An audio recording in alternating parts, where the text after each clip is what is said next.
when Nathan stayed by his first love's side. I died alone in the apartment. The conquest mission had failed. The system declared that the male lead would forever lose the one he loved most. My soul floated in midair, waiting to watch him regret it for the rest of his life. But unexpectedly, the very next second, Nathan's bank account balance was wiped clean. So the thing he loved most was money. Now this was going to be interesting. Chapter 01. Today was my 29th birthday, and also the final day before the conquest mission expired. I called Nathan countless times, begging him to come back. Every single time, he rejected me impatiently. Luna, can you stop being so unreasonable? Birthdays happen every year. Miriam is moving today. How is a girl supposed to handle all that by herself? I'll come back after I help her move her things. Be mature about it. After the call ended, I felt both my fingertips and my heart gradually turning cold.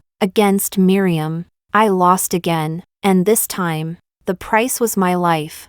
I had stayed by Nathan's side for 10 years, watching him grow from an inexperienced student into a powerful business tycoon who dominated the industry. During the hardest days of his startup journey, we shared instant noodles, squeezed together in a cramped and gloomy basement, and survived countless sleepless nights side by side. But the day before our engagement party, Miriam came back. Miriam was Nathan's first love from high school. She went abroad to study during his senior year, becoming the unattainable woman buried deep in his heart. Nathan had joked more than once that he had already moved on. Feelings when you're young are immature and naive. How unforgettable could they really be? Luna, you're the one who matters most to me. But in reality, he postponed our engagement party under the excuse of being busy with work. After that, he fought a group of punks in a nightclub for Miriam, squeezed through crowds to buy her the season's trendy first milk tea of autumn, and even ran 20 kilometers just to use his running app to trace a heart shape around her neighborhood.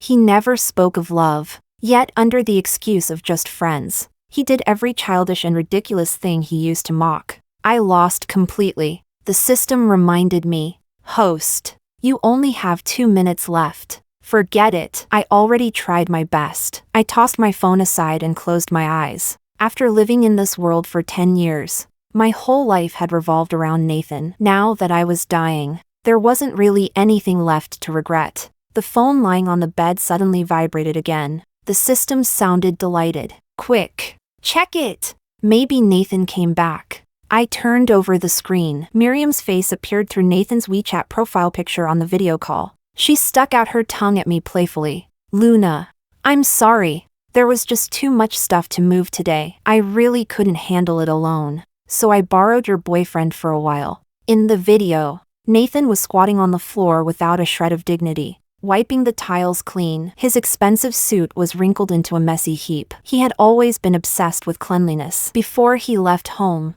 I had spent half an hour ironing that suit just to press it into the perfectly sharp lines he wanted. So apparently, none of those things mattered when it came to Miriam. Nathan stood up and went to the bathroom to rinse the rag, still remembering to remind her carefully, "Miriam, stay there and rest. Don't walk around. The floor's slippery. You might fall." Watching Nathan close the bathroom door behind him, Miriam raised an eyebrow at me smugly. "Luna, do you know what it means to be someone's precious darling? You wash his clothes, cook for him, stay beside him through business deals and startup struggles. But some people, they don't have to do anything at all. As long as they stand there, they already win. Understand?" My vision went black. Damn it.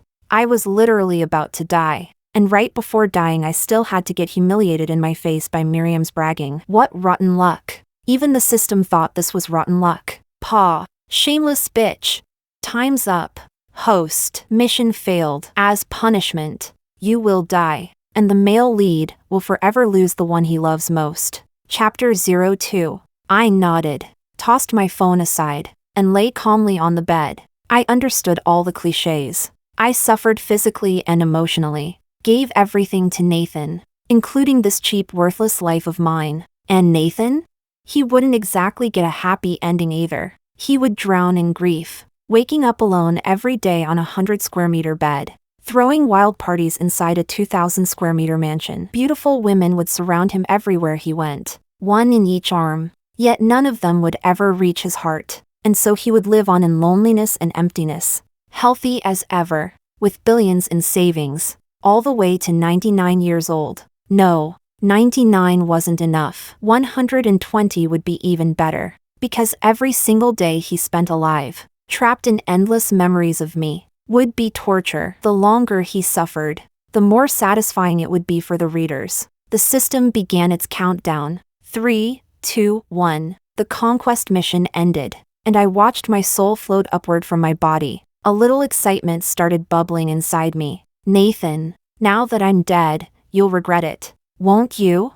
Men are all the same. They only learn to treasure something after losing it. I spent so many years giving everything to you, so I wanted to see it too. The sight of you crying your heart out for me. Let's go. Time to see how Nathan's doing. Inside the apartment, Nathan was sitting shoulder to shoulder with Miriam on the couch watching a movie. His phone vibrated, and he frowned impatiently as he glanced at it. Miriam pouted. Nathan, you should go back. I think today is Sister Luna's birthday. I'm really fine here. You should go spend time with her. I can handle things myself. There's no need. A birthday isn't a big deal anyway. Luna never cared much about birthdays in the first place, so it doesn't matter. During the 5 years I struggled alongside Nathan building his company, I hated spending money and never celebrated my birthdays. But every year on Nathan's birthday, even if I had to starve for days, I would still buy him a cake, cook a whole table full of dishes, and do everything I could to make him happy.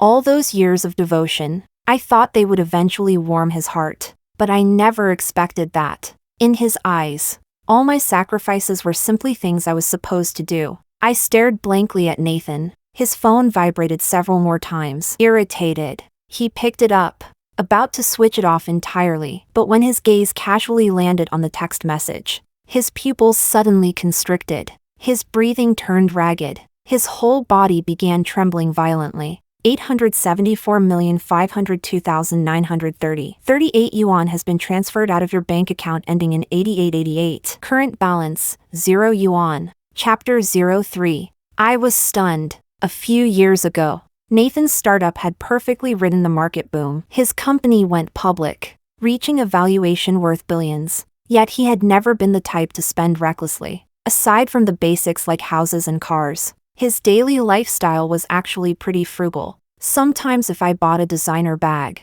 he would lecture me about it for ages. So where had such a huge expense suddenly come from? What the hell is this? The system looked completely unsurprised. Forever losing what he loves most. You didn't seriously think you were the love, did you? Use your brain. He didn't love you when you were alive. So why would he suddenly go crazy over you after you died? He's not some necrophiliac. What he loves is money. And from now on, he'll never have money again. The air fell silent. I felt slightly broken inside. Why do you always pull this kind of nonsense? Do readers really enjoy this stuff? Last time you wrote one of those chaotic tragedy stories and got flamed to hell. Don't tell me you learned absolutely nothing from that. The system replied. Just answer me this, are you excited or not? Honestly speaking, between a penniless Nathan and a Nathan drowning in regret over love, I definitely preferred watching the first one. Suddenly, I became excited. I widened my eyes and floated around Nathan, carefully observing every expression on his face. Nathan took several deep breaths in a row, unlocked his screen, stood up, and hurriedly stepped aside to call me. As he dialed, he paced back and forth in panic. Luna, pick up the phone. Hurry up and answer. For all these years, I had handled every little aspect of his life for him. The company accounts, the private banking managers he dealt with, everything was managed through me. So when the money in his account suddenly vanished, Nathan's first instinct was still to make me solve the problem. He called several times in a row, but of course, I didn't answer. Nathan grew more anxious by the second. He rushed toward the entrance and hurriedly changed his shoes. Miriam, I need to go back first. Chapter 04. Miriam unhappily wrapped herself around his arm. Is Sister Luna angry? Let me go with you. I'm the one who asked you to help me move. I'll apologize to her, okay? It's not that. Something happened with the company. Just stay home and wait for me. Nathan's voice was tense with urgency. Before Miriam could say another word, he slammed the door shut and left. Along the way, he kept calling the bank's customer service hotline. so nervous that his words stumbled over each other. What do you mean I authorized the transfer? That's impossible. No suspicious activity? The recipient account is normal? Impossible. That's absolutely impossible. I'm coming there right now with my people.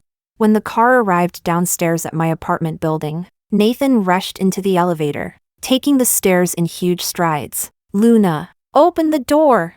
But I was already dead. Of course I couldn't open it. Nathan glanced at the shoes on the cabinet by the entrance, his face filled with agitation as he started pounding on the door. Luna, I know you're home. What kind of tantrum are you throwing now? Open the damn door. You still won't open it? Fine. Then I'm leaving. Don't regret it later. This was the tactic Nathan used best against me, back when we used to fight. No matter who was actually wrong, I was always the one who gave in first. When we graduated, Nathan was busy building his startup, so I even wrote his graduation thesis for him. I spent several exhausting months finishing it, only for Nathan to accidentally lose the USB drive I gave him. That was the very first time I ever lost my temper with him. Back then, we were so poor we didn't even own a computer. I had written the entire thesis using public library computers, and the worst part was, that final version had no backup. Nathan reacted the same way back then too, his face cold and expressionless. Don't bother helping me, I'll write it myself. I'm just a burden to you, right? Fine. Then I'll leave. Don't regret it later. After saying that, he turned around and walked away without hesitation. His thin, slender back carried both stubborn pride and a trace of wounded dignity. And just like that,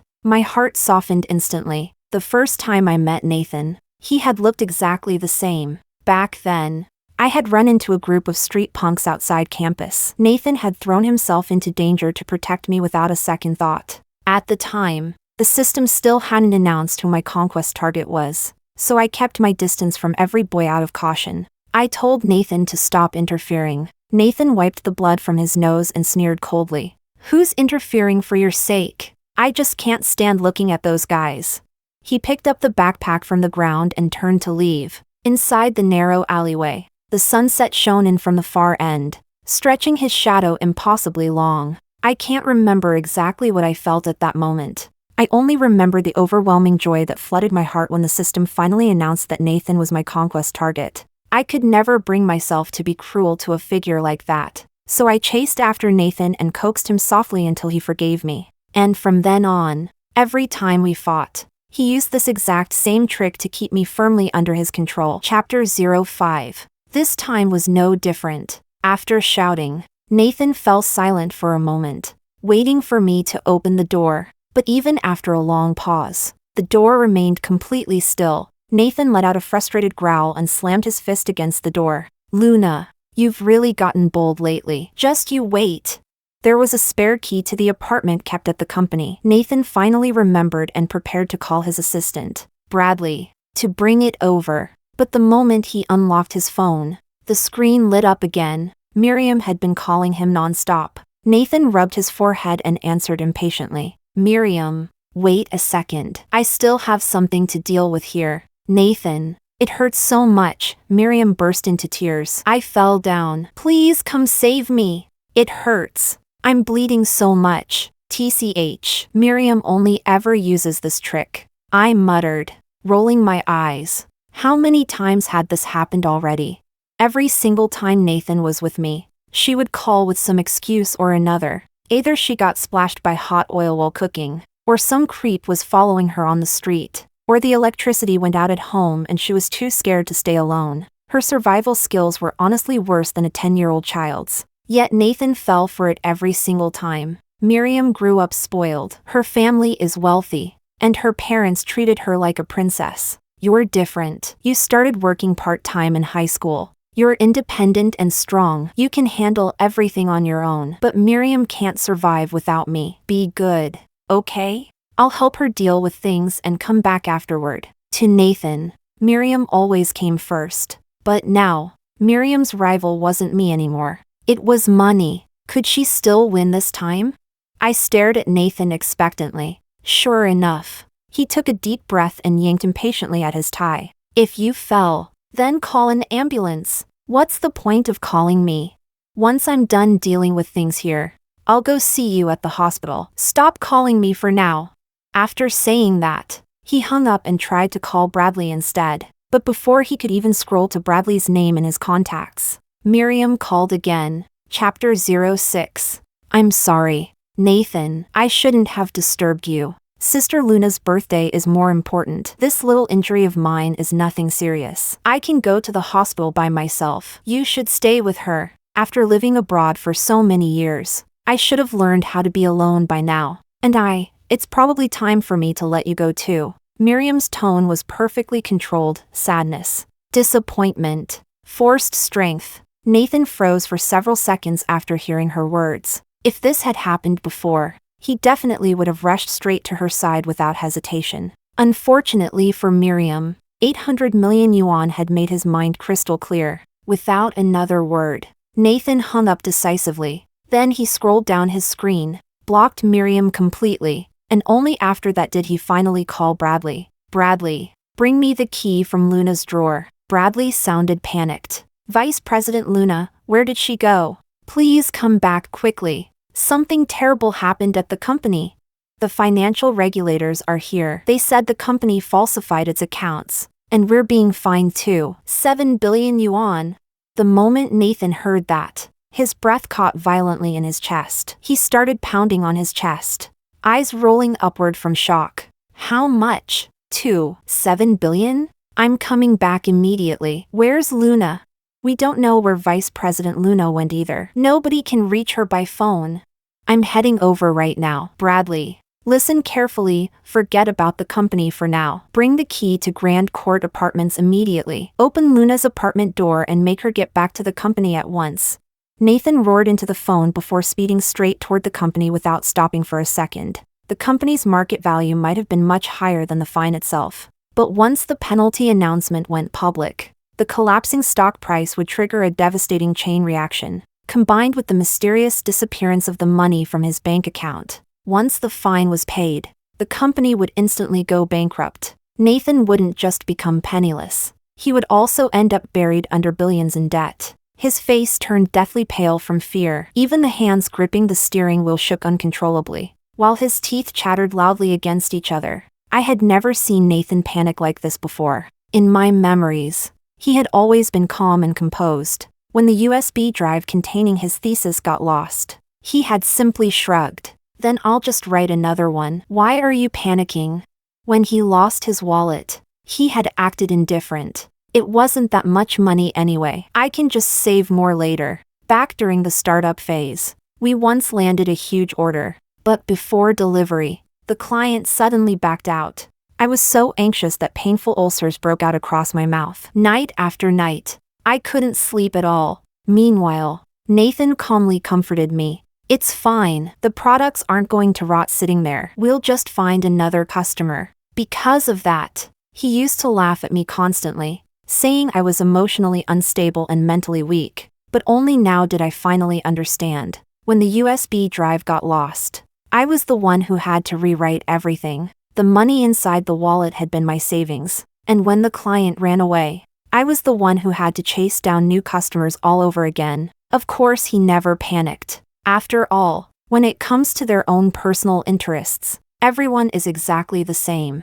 Chapter 07. By the time Nathan arrived at the company, the financial regulators had already left. The penalty notice sat conspicuously on his desk. The enormous red numbers and official stamp were painfully glaring. Nathan looked like he was about to lose his mind. Where's Luna? Wasn't she always the one handling finance? How could such a massive mistake happen?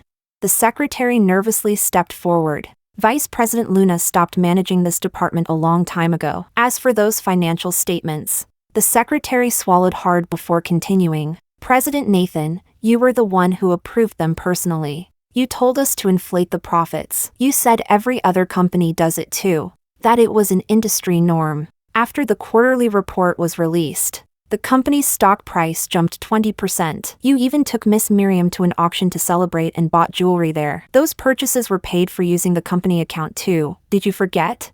Nathan froze. Back then, we had fought fiercely over this exact issue. The suggestion to manipulate the financial statements had come from Miriam. She had majored in finance at university and interned at several major overseas corporations. So she always believed she was far more capable than me. Why are you guys so naive? If you tweak the reports a little and make the profits look better, the stock price will soar instantly. Plenty of public companies do this. The regulators never bother investigating. After hearing Miriam's explanation, Nathan smiled and nodded, his eyes full of admiration. Then we'll do it Miriam's way. Luna, redo this quarter's reports. No, we're a publicly listed company. The information we disclose is our responsibility to every shareholder. We can't do this. I refused firmly. The moment Miriam heard that, her eyes immediately reddened. She tugged pitifully on Nathan's sleeve. I'm obviously trying to help the company. Even if Sister Luna doesn't like me, she doesn't have to act like this. Just because she wants to spite me. How much money is she going to make your company lose? Nathan instantly took Miriam's side and exploded into a huge argument with me. I didn't want to participate in fraudulent accounting, so I said I wanted to take a leave of absence. Nathan treated it as if I were threatening him. Luna, you really think too highly of yourself. The world won't stop spinning without you. I know you're jealous that Miriam is more capable and talented than you. But this is my company. You don't get to gamble with my money just because you're upset with her. If you want leave, then get lost and stay home. I'll just find someone else to replace your position. Chapter 08. Remembering the past. Nathan slammed a hand against the desk in embarrassment and anger. So what if that's true? Luna is still the company's vice president. If something like this happened, then she's responsible for it. She probably heard the news already and is deliberately hiding at home like a coward.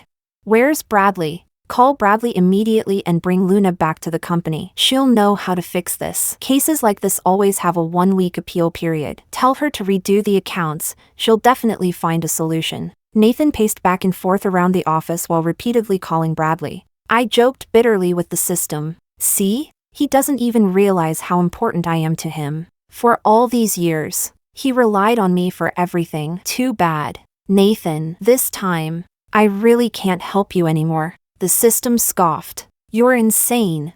Don't tell me you still like him?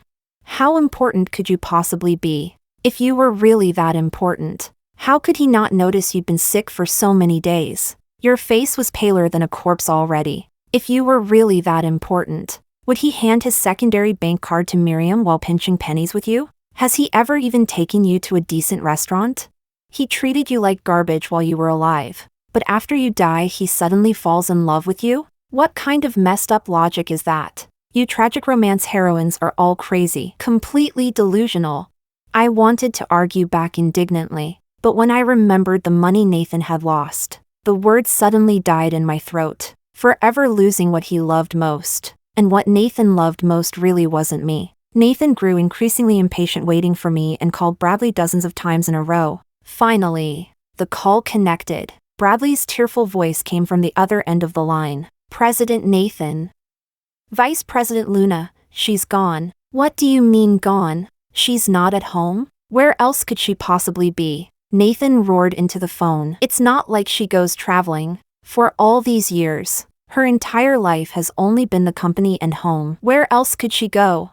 Nathan had chronic stomach problems, and I never trusted him to eat outside food. Every morning, I woke up early to cook porridge for him, to take care of him. I rarely ever left the city, even when I occasionally had to travel for business meetings. If Nathan called me once, I would immediately book a late-night flight and rush back overnight. He had long grown used to ordering me around whenever he wanted, expecting me to appear the moment he summoned me. Vice President Luna is dead. I'm at Central Hospital right now. The police are here too. They said they need to wait for the medical examiner's autopsy report, but it's most likely a heart attack. After Bradley finished speaking, Nathan remained standing there motionless. Even his expression didn't change. Chapter 09. The police said they need to notify the family. Where are Luna's relatives? Stop joking around with me. Luna's healthy as a horse. How could she possibly die? She's still throwing a tantrum, right? Trying to force me to go beg her personally? Fine, I'm coming over right now. Nathan took a deep breath and hung up the phone with trembling hands. But almost immediately, He forced his expression back into calmness. The system sneered sarcastically. Well, disappointed, aren't you? Looks like you mattered even less to Nathan than I thought. I ignored the system's mockery and simply stared at Nathan's face. Because I knew. He was terrified. His eyes were already red. He pulled out his car keys and tried several times to press the unlock button. But his hands shook so badly he couldn't even manage it. In the end, he had someone from the company drive him to the hospital. The moment Bradley saw him outside the emergency room, he rushed over emotionally. You finally came. Nathan stood frozen in the hallway as he stared at the hospital bed covered with a white sheet. His pupils widened violently. He couldn't move a single step forward. This is Luna? Yes. The medical examiner needs a family member's signature before the autopsy can proceed. President Nathan, where's her family? Nathan stood there blankly for several seconds before suddenly lunging forward and ripping away the white sheet. That's impossible. Luna, get up. If you die, what happens to the company? What happens to me? Where did all my money go? Luna, wake up. Like a madman, Nathan grabbed my body and shook me desperately. How can you die? What am I supposed to do now? Luna, wake up. His eyes were bloodshot as tears poured down uncontrollably. He clutched me tightly in his arms, pinched the pressure point beneath my nose, pried open my eyelids. Watching it all left a bitter taste in my heart. I was dead, Nathan, and even now, instead of grieving for me, every sentence out of your mouth was about money and the company. Was I really that unimportant? The system replied coldly. Well, duh, that's tens of billions of yuan we're talking about. Tell me honestly, do you think you're worth that much money? Once Nathan finally realized I was truly gone, his emotions completely shattered. Still clutching my body, he collapsed onto the floor and repeatedly slammed the back of his head against the wall over and over again. If you're gone, who's going to help me fix the company? The company's really finished, and I'm finished too. Luna, wake up. Help me. Just help me one more time. I swear I'll never upset you again. From now on, I'll do whatever you say. I'll listen to everything, okay? Nathan cried hysterically, pounding his chest with all his strength. That last phone call. I should have come back. Why didn't I come back? If I had come back, you wouldn't have died. There still would have been time to save everything. I'm such a bastard. Why didn't I come back? In the middle of his breakdown, Nathan's vision darkened. Then he collapsed backward unconscious. Chapter 10. When Nathan opened his eyes again, he was lying on the large bed in the apartment. Miriam sat beside him, her face full of grievance. Nathan, you're finally awake. Honestly, Luna was so unreasonable. She knew you were sick, but she still refused to come see you. I called her several times, but she said. Miriam carefully observed Nathan's expression while helping him sit up, placing a pillow behind his back. She said she had no time to care about you. That's way too cruel. Even if she's angry, she shouldn't ignore your health. Nathan slowly sat upright, staring fixedly at Miriam. Luna said that herself? Watching from the side, I almost burst out laughing. After Nathan fainted yesterday, the doctors examined him and concluded that he was simply too emotionally overwhelmed. It wasn't anything serious, but the hospital didn't have enough beds, so they told the family to take him home and let him rest there. Bradley had no choice but to call Miriam over to take care of him. Meanwhile, the police and hospital were still waiting to deal with my body, and the company was drowning in problems. Bradley was running around in chaos and simply hadn't had time to tell Miriam that I was already dead. Miriam poured Nathan a glass of water, her expression growing even more pitiful. Yes, and not only that, when I went downstairs earlier to buy food for you, the waiter said my card wouldn't work anymore. That's the secondary card you gave me. So how could it suddenly stop working? Luna must have taken advantage of you being sick and called the bank to freeze it. Nathan, you know me. I don't care about money at all. You don't need to argue with her for my sake anymore. Here, you can take the card back. As she spoke, she picked up a black bank card from the bedside table and stuffed it into Nathan's hand, her eyes red with tears. Luna really thinks too poorly of me. You know that ever since I was little, I've never cared about money. I'm not like her. She's always calculating every penny and treating money like it's the most important thing in the world. Then she shrugged as if joking casually. If one day you went bankrupt, she'd probably dump you immediately. Chapter 11. Miriam came from a wealthy family, but during those years overseas, her family had gone bankrupt. Even after returning home, though, she still acted lofty and untouchable in front of Nathan. Even using his credit card had technically been something Nathan practically begged her to do. When I handled Nathan's accounts, I discovered that she had spent over 2 million yuan in a single month. I was so furious that I had a huge fight with Nathan over it. Nathan only sneered coldly. Next month is my birthday. Miriam was just buying gifts for me. Luna, can you stop being so shallow? Do you seriously think everyone is as obsessed with money as you are? Miriam is different. She's innocent and pure, not as materialistic as you. She's the kindest, simplest girl in the world. Don't use your cheap, worldly values to insult her. So the moonlight, untouched by dust, turned out to be nothing more than a lump of filthy mud. Nathan looked as though someone had slapped him across the face. He stared blankly at the black bank card in his hand before painfully closing his eyes. Miriam assumed Nathan was angry at me, so she immediately pressed closer against him and continued adding fuel to the fire. Don't be upset, Nathan. I was just joking around. There's no way you'll go bankrupt. Wasn't the stock performing great after the last quarterly report? Luna just grew up poor, so she doesn't understand how big companies operate. Don't worry, with me here, the company will only keep getting better and better. Better your fucking ass. Nathan suddenly exploded. He slapped Miriam viciously across the face. You fake, manipulative bitch. You ruined me. This is all your fault. Nathan lunged at her, pinning her to the floor and slapping her face over and over like a madman. How the hell did I believe your bullshit? Fake accounting? Fake your fucking mother's accounting. Miriam's head spun from the beating. Her face rapidly swelled up like a pig's head. Terrified, she struggled desperately and shoved against Nathan with all her strength. Are you insane, Nathan? What are you doing? What am I doing? Weren't you supposed to be some finance genius? Don't you read the news every day? Didn't you fucking see that our company got fined 7 billion yuan by the regulators? 7 billion. It's over. Everything's over. I'm going bankrupt. The money in my account must have been transferred away by the bank in advance too. Right. That has to be it.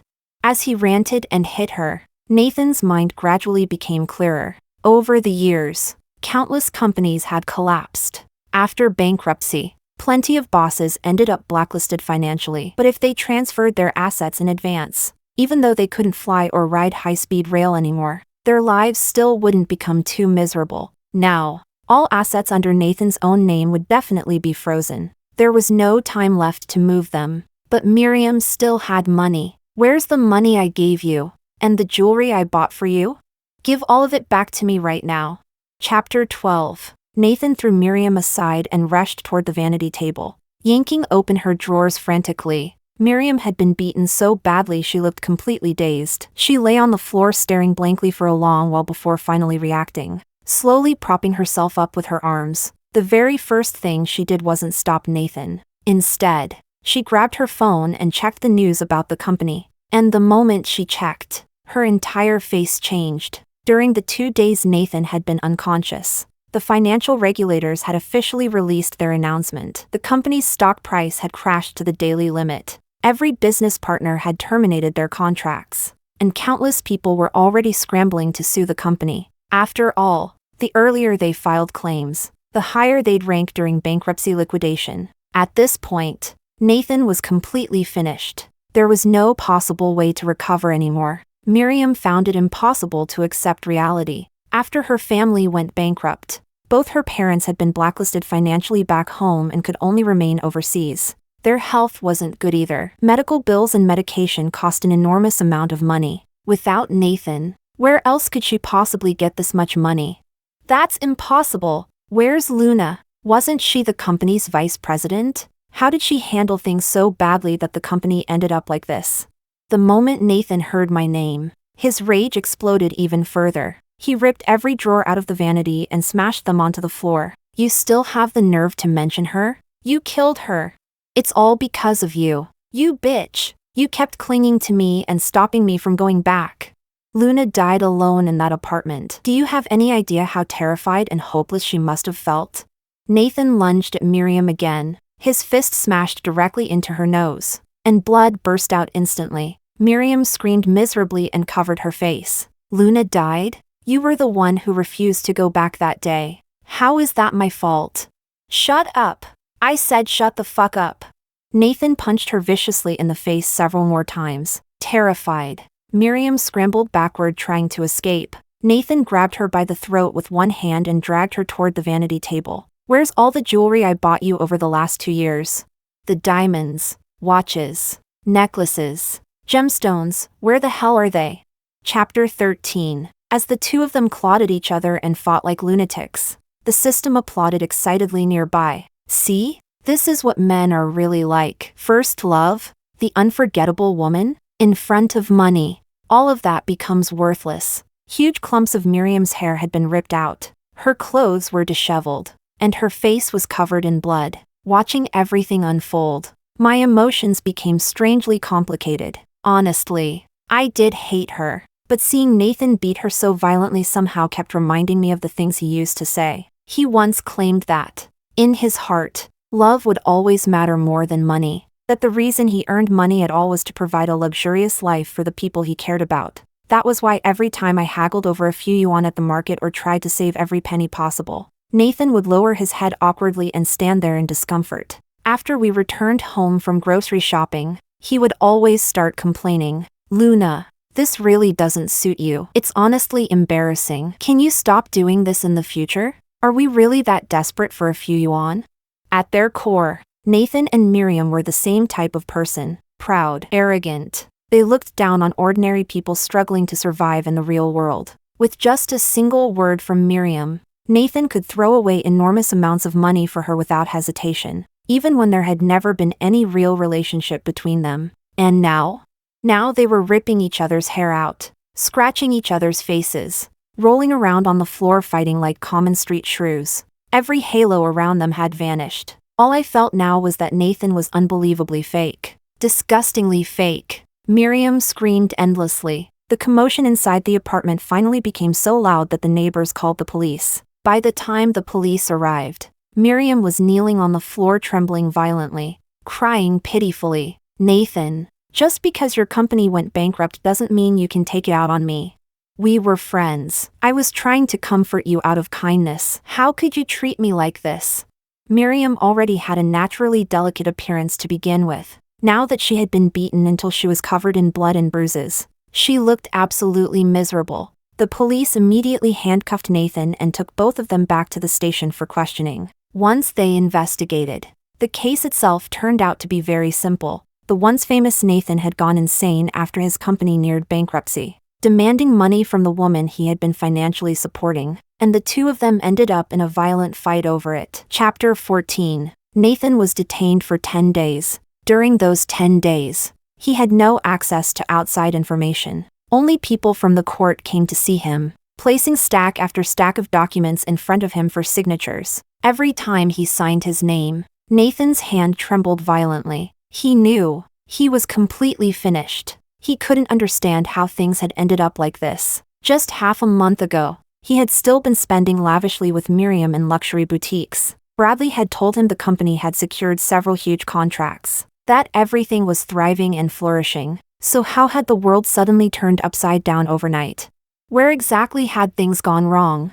Nathan couldn't figure it out. 10 days later, when he was finally released, he was still wearing the same clothes he had entered with. The wrinkled suit jacket hung on him like a filthy rag. Nathan took off the jacket and casually threw it onto the ground before pulling out his phone to call a ride back to the company downtown. But the moment he opened the app, he realized both his WeChat Pay and Alipay accounts had been frozen. Left with no other option, Nathan started walking toward the company. He walked for 2 entire hours before finally finding a driver willing to give him a ride along the way. The driver was an enthusiastic middle-aged man who happily chatted about the latest scandalous news. Did you hear? Lunaris Group went bankrupt.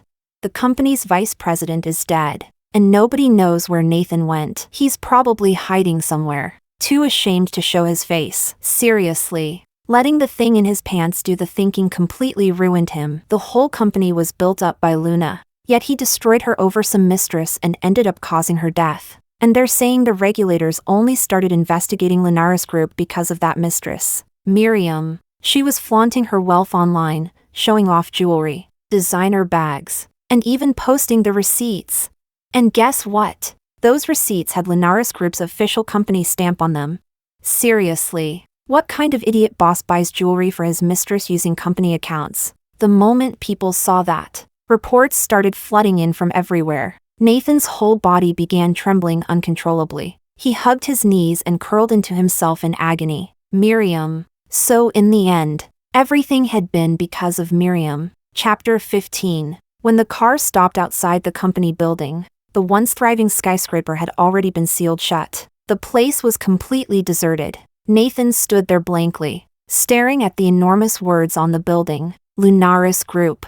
On the day the company bought that building, Nathan had been overwhelmed with joy. He had hugged me and spun around several times in the plaza outside. Luna, this is amazing. We finally have a place for ourselves in South City. I'm so happy right now. Tell me what gift you want, and I'll buy it for you, okay? I extended my hand toward him and bent my ring finger slightly. You've always known what I wanted. Nathan froze. The smile on his face slowly faded away. After a long silence, he still reached out and took my hand, kissing my finger reverently. This kind of thing, the man should be the one to propose first. Come on, I'll take you to buy a ring. While we were browsing inside the jewelry store, I suddenly heard a surprised voice call out behind us. Nathan? I turned around and saw Miriam's face. And in that moment, I knew I would never get to see that wedding happen. Nathan collapsed onto his knees, covering his face as he cried. I'm sorry. Luna, I was blind. I completely lost my mind. How could I stay obsessed with someone like that? When you were the one who was always so good to me. Luna, I'm sorry. Nathan was crying so intensely that he didn't notice someone walk up behind him and tap him on the shoulder. President Nathan? Is that really you? Where the hell have you been these past few days? Why haven't you come out to deal with the company's mess?